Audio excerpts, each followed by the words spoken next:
Good morning, everyone, and welcome to a Tuesday morning edition of the Moose Minute Project. 207 videos so far. That is what I have done for the Moose Minute Project. So, yeah, there's good things to be said about somebody that just wants to do something. It's really up to you. That is the title of today's Moose Minute Project. So, it's all up to you. It's on your choices. If you want to be the best salesperson, if you want to be the best coach, the best athletic trainer, the best human that you can be, it's all up to you. Yes, there are things that play in the role.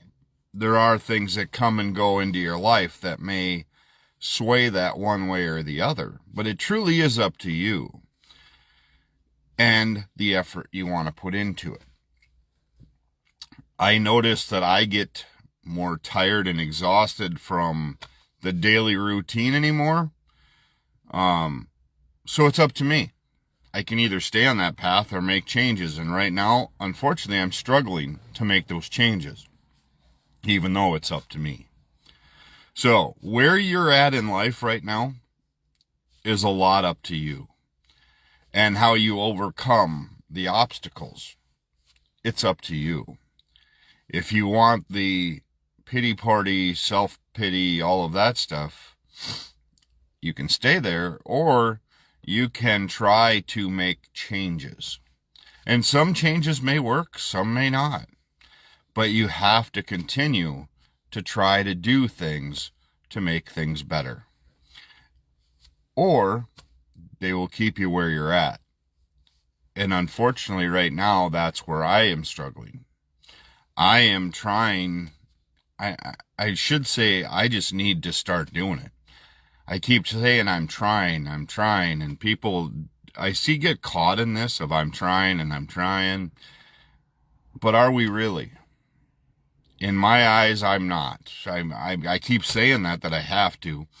This is one thing, this video, that has kept me going every day and has made me work on things and made me work on the upstairs portion here.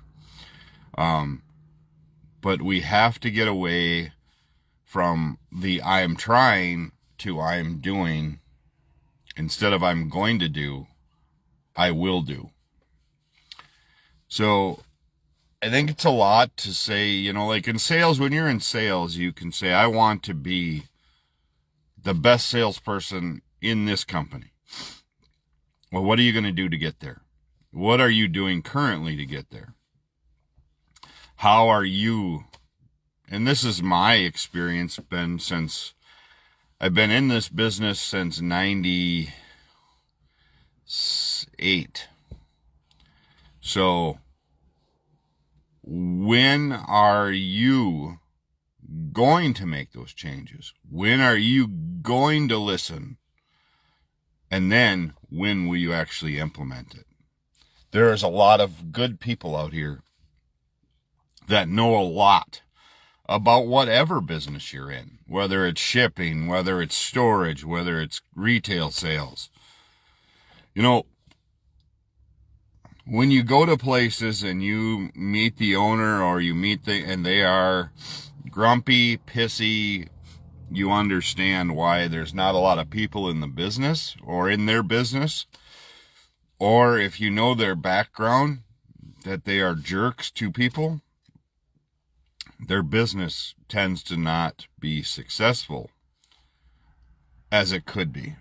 Yes, they may be winning to a certain extent, but I don't think all of us that get into retail sales, or at least I wasn't, it wasn't about the money portion of it so much as the winning portion. I wanted to win. I wanted the tough customers. I wanted the ones that people went, I can't deal with them. They're impossible. And yes, maybe after dealing with those kind of peoples that I got burned out, but that's the people I wanted to deal with. I wanted the victory of selling them something. When they came in being hard-nosed, being arrogant, whatever you want to call it. Those are the people I wanted to deal with because I wanted to win. And I wanted to prove that I could do it because a lot of people had given up on them already, or they thought they were the biggest pain in the butt to deal with. And so I would deal with them. That's also probably why I got into the management portion of it, because people allowed me to deal with those. Our sales guys would deal with the regular customers. If somebody got difficult, you intervene. And if you're not doing that as a sales manager or an owner, and especially as an owner or a manager, if you are not watching how your people, and I'm not saying sit over them like a hawk or an eagle. What I'm saying is listening to interactions, following up with those interactions, teaching people on how you want people to interact, you are behind the 8 ball. You are not ahead of the game. You need to know how they are doing overall. And you also need to then, it's up to you again, because it is your dollar, it is your business, it's your reputation. As an owner, you need to make sure, not step in and make this person feel little or anything else, but help them along the way. I think that's where I struggled at the end of the retail power sports side. Not only did I have a lot going on with mom or things like that, it was just that I got burned out from my own beliefs in the system. Not having the support, not having the backing of people above me. You have to be there for your workers, and you have to hold people accountable.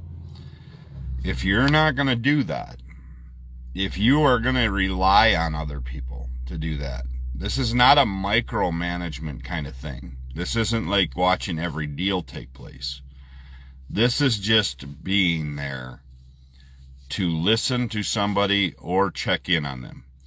Have you taken the time to walk around? Do you know every employee? Do you know what's on their mind, what they're going through?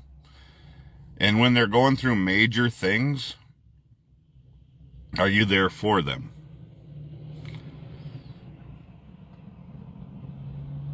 Are you there? Are you there for those employees? Do they know that if I'm going through a hard time right now, my boss will understand and hopefully be there to support it? Or are you just there and let them go through, and then when they hit the rough patch, you go, you know what? Yeah,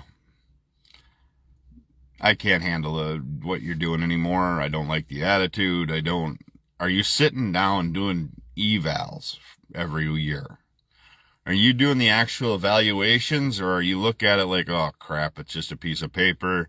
Here's the 8s, 9s, 8s, 10, 8, 7, flipping coins to do it? Or are you truly trying to make your place the best it can be? I will tell you that job evaluations don't always need a money incentive at the end of it. I think a lot of people think that, oh, if I get an evaluation done, that means I'm getting a raise. I think evaluations don't have to be set in stone. We're going to do it on this day, and this day. I think it goes along with the coaching portion as well. In all the time that I worked in retail from 98 on, I never had a job evaluation. Never had somebody sit down and actually do an eval on what I did for their company. And that is wrong. People need to know when they're doing good and when they're doing bad. And it doesn't need to be a yelling pissing match when they're doing bad. And I also have worked with many that said, we're not going to discuss the issues. We're just going to have this meeting. We're moving on. We're not going to talk about the cancers that are flying through here or the black clouds that are raining on everybody's parade. Those things need to handle, or it turns into a tornado. And then you wonder why people are leaving or being stolen, as some people would say. Oh, they're not stealing your employees. Your employees want to leave. Because again, it's a choice. Do they continue to work at being berated, being belittled, no support? Just, you got to do this, sell, sell, sell, sell, sell, sell. Or are you actually truly concerned about your employees and then watch it turn around? See, I think that's what's happening right now in this world in general. We have a leader. Yep, he was voted in. But as things are tumbling and things are crumbling, I don't think there is any true direction of where this needs to go. Because A, they're all voted in. Okay? Congress, represent, whatever. They're all voted in. The only evaluation they get is when they're re-voted in. Or when they watch all the videos of people protesting or whatever it may be. When are we going to get the team aspect and get together and actually agree that, oh, we mishandled this one. Yep, you guys, we mishandled this one. Opposite sides. Yeah, we screwed up there. That's the part we're missing currently. It's up to them. Then, if we don't like what they're doing, it's up to us. But it is not a right and left. You have to get away from, oh, I'm the right or I'm the left. We have to look at this as a business. And what they're doing right now needs to really be reined in. And I say we, not right and left, we need to drop those and agree that, yes, a business this big is not always going to have people that agree, but we need to be able to discuss how to move this business in the right direction. And I don't think that's happening. Right now, I think it is. This is how it's going to be. And if you've ever worked for somebody like this as an employer or an employee, as an employee more, and you were told, I don't care. I really don't care about you, but this is how it's going to be. I don't think you'd work there very long. And I think that's part of the problem right now, is we are just being told that this is what's going to happen. And there's not a lot of discussion on what that'll take place, because we got people that say, yay, good for him, because we're on this side. Everybody have a great day. Sun's out, no clouds in the sky. Going to be 45 or so here in Southwest Wisconsin. Truly appreciate all of you. I will be back tomorrow morning with another edition of the Moose Minute Project. And have a great day. And as always, take time to bless somebody's day today.